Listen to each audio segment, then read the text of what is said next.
নবী ছাড়া জান্নাত পাবি না। প্রিয় নবী কে ভুলে যেও না। নবী ছাড়া জান্নাত পাবি না।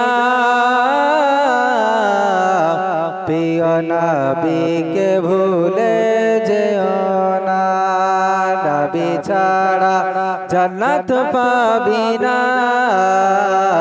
প্রিয় নবী কে ভুলে যেও না।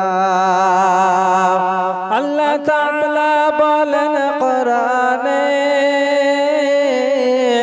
যা আছে আসমান ও জমিনে। আল্লাহ তাআলা বলেন কোরআনে, যা আছে আসমান ও জমিনে। সব কিছুই তোমার অধীনে। প্রিয় নবী কে ভুলে যেও না। নবী ছাড়া